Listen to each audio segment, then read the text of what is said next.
Bagaimana membantah orang yang mengatakan hukum rokok makruh, bahkan ada yang bilang sunnah? Siapa yang bilang sunnah?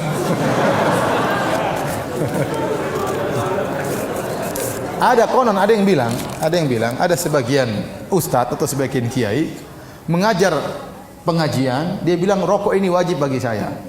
Kalau saya tidak ngerokok, saya tidak bisa ngajar. Itu namanya kecanduan. Sama, ada orang kalau nggak morfin dia stres. Dia nggak, stresnya bisa hilang kalau dia apa? Pakai morfin. Tapi bilang jadi morfin jadi halal, jadi wajib? Ya, enggak kan? Enggak. Ya, akhir rokok itu haram. Ya, saya termasuk orang yang paling terganggu dengan rokok. Ya, kalau orang tidak biasa merokok itu sangat stres dengan orang yang merokok. Ya, kata Nabi SAW, la darar wa la dirar.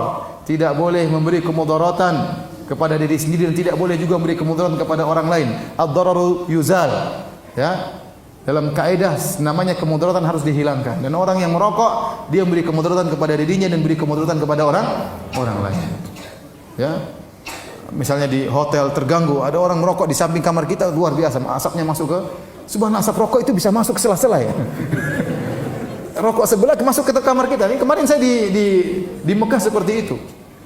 Sampai istri saya, sampai kita istri saya setengah mati lagi. Ada asap rokok, kurang ajar ya. Sebelah merokok orang Indonesia. Aduh, kita mau tegur, ribut lagi, umroh lagi, macam-macam, enggak enak. Akhirnya ya sudah, mau diapain lagi. Tapi benar-benar mengganggu. Saya kemarin waktu hajian kemarin, ya, ada orang merokok di Muzdalifah. Jarak dia kira-kira mungkin 15 meter.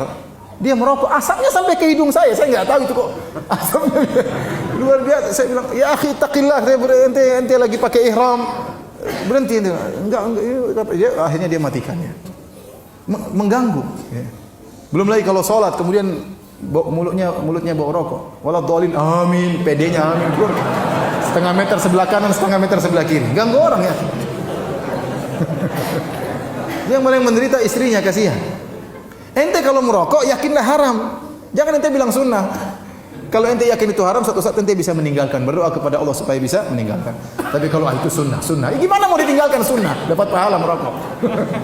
Ini ngawur seperti ini. Apalagi wajib, bukan cuma sunnah. Hukumnya apa? Wajib. Saya sering sampaikan, rokok itu hukumnya haram, maka tidak ada orang yang merokok bilang apa? Bismillah. Enggak ada. Dan tidak ada orang setelah merokok bilang alhamdulillah. Enggak ada. Karena hati dia enggak enak sama malaikat. Masa merokok bilang apa? Bismillah.